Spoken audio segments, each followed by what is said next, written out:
Ọlọ́run olóore ọ̀fẹ́ jùlọ a gbé ọ̀gá fún wákàtí tí a bára wa lónìí yìí, wákàtí tí a láǹfààní láti tún pàdé lónìí yìí lẹ́yìn bí ọ̀sẹ̀ kan nínú fídíò bí eléyìí.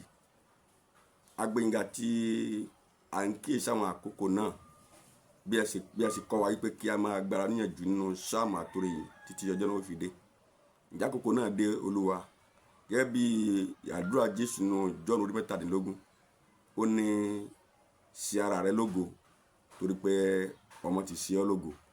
Àkókò náà ti dé Olúwa, ẹ dá sí ọ̀rọ̀ náà, ẹ wá sí ààyè náà, ẹ̀yin tí ẹ kún ayé àti ọ̀run, ẹ kún àkókò yìí. Ajá àkókò náà gbà lọ́wọ́ èṣù, lọ́wọ́ ara àti lọ́wọ́ ènìyàn. A fún ẹ̀yin Ọlọ́run kí ẹ lè bá wa lò ó bó ti tọ́ àti bó ti yẹ. A bá ipa ara wí, bẹ́ẹ̀ la tẹ̀lé ara bá lórúkọ ńlá Jésù Kristi Olúwa wa. Lọ́sẹ̀ tó lọ à ń wò nípa ìtọ́sọ́nà Ọlọ́run. A ṣàlàyé díẹ̀ nípa báwo ni Ọlọ́run ṣe ń tọ́ wa sí ọ̀nà rẹ̀, bá a sì lè wọnú ìtọ́ni rẹ̀ lọ. Lónìí la wò bí a ṣe lè gbé ara wa kalẹ̀ fún ìtọ́ni àti ìtọ́sọ́nà rẹ̀. Bí a ṣe tó ń pàdé lónìí yìí, apá ẹ̀kọ́ mi tó ṣe kókó nínú agboolé ìgbàgbọ́ tí a pè ní fífi ara wa. Gẹ́gẹ́ bí ìwé Jóòbù ṣe sọ láàrin kan, ó ní fi ara rẹ súnmọ́ Ọlọ́run, fi ara rẹ súnmọ́ Ọlọ́run, nígbà náà ni ire ó wà. Fi ara rẹ súnmọ́ Ọlọ́run. Ọlọ́run fẹ́ súnmọ́ wa, bẹ̀tẹ̀ àwọn alágbọ́gbọ̀rọ̀ kọ́kọ́ fara wa fún. Ọ̀dà ìgbà tí èèyàn bá ń súnmọ́ èèyàn tí èèyàn ń sá, so bẹ́ẹ̀ ni Ọlọ́run fẹ́ súnmọ́ wa, bẹ̀tẹ̀ àwọn alágbọ́gbọ̀rọ̀ kọ́kọ́ fara wa fún torí pé òun fara rẹ̀ kalẹ̀ fún wa. Bẹ̀tẹ̀ a bá ti fara wa fún, yóò súnmọ́ wa. Ó ní fi ara rẹ súnmọ́ Ọlọ́run, nígbà náà ni ire ó wà.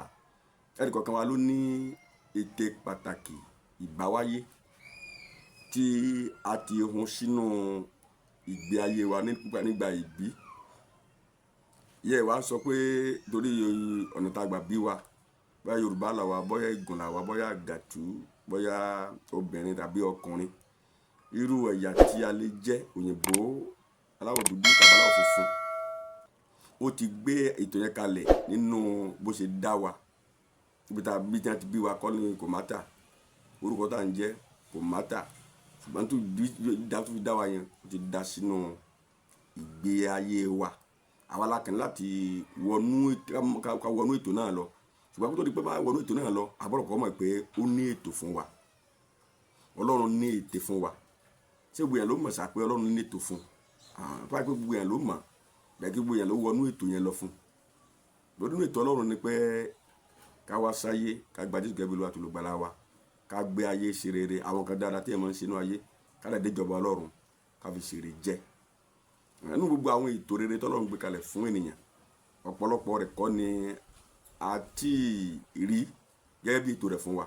Tẹ́ bá wo ìwé Jeremiah chapter 29 verse 11, Jérémie 29 verse 11, ó ní èmi mọ èrò tí mo ní sí ọ. Èrò tí mo ní nípa rẹ mo mọ̀ pé èrò rere ni, èrò ayọ̀ ni, èrò àlàáfíà ni, láti fún ọ ní ìrètí, láti fún ọ ní ọjọ́ ọ̀la. A gbọ́dọ̀ kọ́kọ́ mọ̀ bẹ́ẹ̀ yẹn pé Ọlọ́run lè tò fún mi nínú ayé tí mo wà yìí. Bá a ṣe pé bí ìgbé bẹ́lẹ́ wá ti wulẹ̀ kó rí, ìgbé ayé tá a bára wa lọ́wọ́lọ́wọ́ báyìí, àwa láti discover kí n lè tẹ́ Ọlọ́run fún ayé wa nígbà bá padà sínú Jésù. Ó ní aṣẹ̀dá àtàdẹ́dà.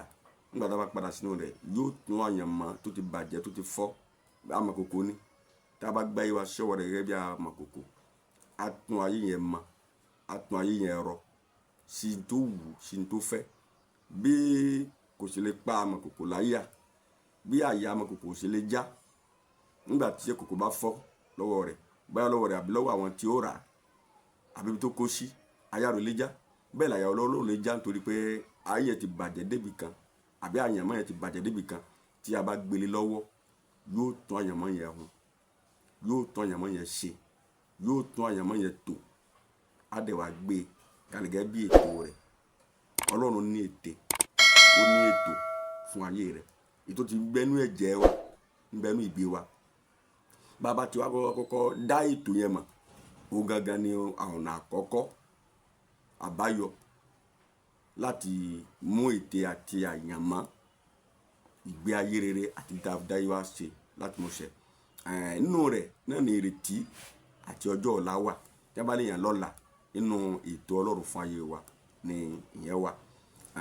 Tí a bá ní ká wọnú ètò Ọlọ́run lọ fún ayé wa, a ka ìwé Róòmù orí 12 ẹsẹ̀ 2. Ó ní ká má ṣe darapọ̀ mọ́ ayé yìí, ṣùgbọ́n kí a paradà láti di titun nínú èrò inú wa, ká lè bá rí di ìfẹ́ Ọlọ́run tó tọ́ tó pé tó sì tọ̀nà, èyí tí í ṣe ìtẹ́wọ́gbà tó sì jẹ́ ìfẹ́ Ọlọ́run. Ó wà kọ́ ni pé ká paradà láti di titun nínú èrò inú wa. Ìrònú yẹn gbọ́dọ̀ yí padà. N tá ń rò tẹ́lẹ̀ bá tá ń rò nípa ara wa, tá ń rò nípa ẹlòmíì, tá ń rò nípa ayé wa, tá ń rò nípa ọjọ́ iwájú wa, tá ń rò nípa ìjọba Ọlọ́run. Àwọn ẹlòmíì ò tiẹ̀ rò tẹ́lẹ̀, gbọ́n nígbà tí a bá fẹ́ gbọ́nú ètò rẹ̀ lọ, ètò yẹn gbọ́dọ̀ yí padà, ìrò yẹn gbọ́dọ̀ yí padà, ìgbé ayé titun yẹn gbọ́dọ̀ di tó hàn tó di mímọ̀. Ẹlòmíì kan gbáyé rẹ̀ ni tí ó bí ayé tí ó jẹ́ pé ewé lójú omi. Ẹlòmíì kan gbáyé rẹ̀ níbi ayé tí a gbélé Sátánì lọ́wọ́. So bá ti yí padà láti èrò inú wa, dẹ́ Bíbélì náà tún ní pé kí a má ṣe tán láti darapọ̀ mọ́ ayé yìí. A mọ ẹni tí ayé yìí jẹ́ àti èyí tí àwọn ọmọ ayé yìí ń ṣe. Ìwọ ní ká paradà láti di titun nínú èrò inú wa, ká má ṣe tán láti darapọ̀ mọ́ ayé àti ìfẹ́kúfẹ́ tí ń bẹ nínú rẹ̀. Ìyẹn ni pé iṣẹ́ ń bẹ tí a gbọ́dọ̀ ṣe láti jẹ́ pé n tó jọ mọ́ ìfẹ́ ayé, ìfẹ́ ẹ̀ṣẹ̀, ìfẹ́ ara, a gbọ́dọ̀ takò. Ó mìíràn wá ni pé ká dá ìfẹ́ Ọlọ́run mọ̀, kí a sì paradà láti di tinú èrò inú wa. Kò tí ì jẹ́ ibi tó kò pín ìrìn àjò.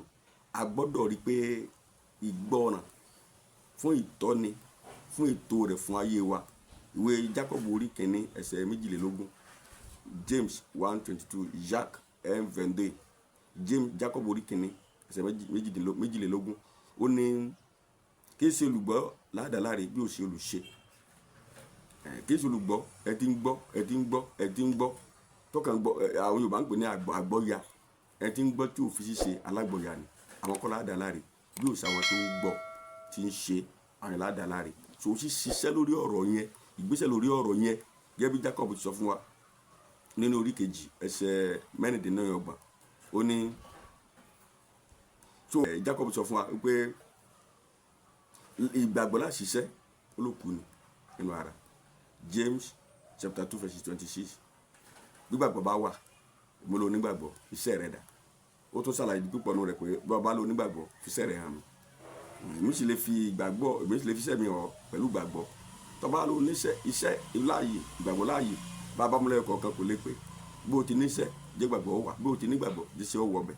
So àwọn méjèèjì ló ń jọ ní papọ̀ tí a fi lè pera wa ní ọmọ Ọlọ́run, tá a fi lè pa ní nínú ètò àti ìfẹ́ Ọlọ́run. A tún wá gbọ́dọ̀ rí pé inú ìwé Oníwàásù orí 3 láti ṣe kẹ́nẹ́ lọ pé lábẹ́ ọ̀run olúkúlùkù òun ni àkókò àti ìgbà wà fún. So a gbọ́dọ̀ gbẹ́kẹ̀lé àkókò rẹ̀, àkókò Ọlọ́run fún ayé wa. Nígbà tá a bá gbin ìbẹ́pẹ, tá a gbin ata, tá a gbin ọsàn, tá a gbin ọ̀pẹ, àkókò kan náà la gbìn wọ́n, ṣùgbọ́n nígbà tí wọ́n máa dàgbà tó sì máa yọ èso ọ̀tọ̀ọ̀tọ̀ ni. Báyìí wá sí wa náà nìyẹn. Tó a gbọ́dọ̀ fi ayé wa compare pé torí pàjọ bí wa àbájẹ́gbọ̀n àbálàbúrò àbájọ bẹ̀rẹ̀ léwu nígbà kan náà, táwọn kan ti lọ wájú, táwọn kan sì jàmbá ipá wà lẹ́yìn. Yóò àkókò tó adéká dúró dè, torí àkókò yóò sọ̀rọ̀. Ọlọ́run sì ṣe gbogbo pẹ̀lú àkókò. A tún wá gbọ́dọ̀ gẹ́gẹ́ bí ìwé Hébérù orí 10 ẹsẹ̀ 24-25, Hébreux 10:4-25, Hébreux chapter 10 verses 24-25. Ó ní kí a máa rúra wa sókè nínú iṣẹ́ rere gbogbo, ká sì má ṣe gbìyànjú láti fàsẹ́yìn kúrò nínú pípára wa pípapọ̀, ká máa gbà níyànjú. Agbára ń bẹ nínú ìṣọ̀kan àdúrà, ìṣọ̀kan gbọ́rọ̀ Ọlọ́run. Àwọn ẹgbẹ́ bá sọ fún wa nípa inú focal message wa ń jò ní lórí pé ìbáṣepọ̀ ó jẹ́ bí iye owó tà ná ni. Ó lè má jẹ́ owó direct là ń gbà, but advice, ìmọ̀ràn, àdúrà papọ̀, ayé àwọn kan tí ń challenge wa láti tẹ̀síwájú, ayé àwọn kan tá a fi ń kẹ́kọ̀ọ́ lára wọn, ó jẹ́ bí owó tà ná ó ní ìbáṣepọ̀. Nítorí tá a gbọ́dọ̀ fi ìpéjọpọ̀ àwọn ará sílẹ̀. Agbára ń bẹ nínú ìpéjọpọ̀, kí Ọlọ́run kó yóò ràn ní kọ̀ọ̀kan wa lọ́wọ́. Ibi tí ètò tí ayé òní yóò parí sí nìyí, tí a tún pàdé ní wákàtí mi. Ǹjẹ́ oore ọ̀fẹ́ Kristi kò dúró ti wà kó wà pẹ̀lú wa kó ó wà ní agbára àti ṣìfẹ́ rẹ̀, lépa ìfẹ́ rẹ̀, rí ìfẹ́ rẹ̀ mú ká lè dúró nínú ìfẹ́ náà lórúkọ la Jésù wa. Àwọn àdírẹ́sì wa náà lẹ́ ń wò ní ojú ekran wa yẹn tí a bá láǹfààní láti pè àbí láti bá wa sọ̀rọ̀. Wòlíì Jeremiah Akíntọ́nàdé ní ẹ̀tẹ́ ń gbóhùn rẹ̀. Ire o.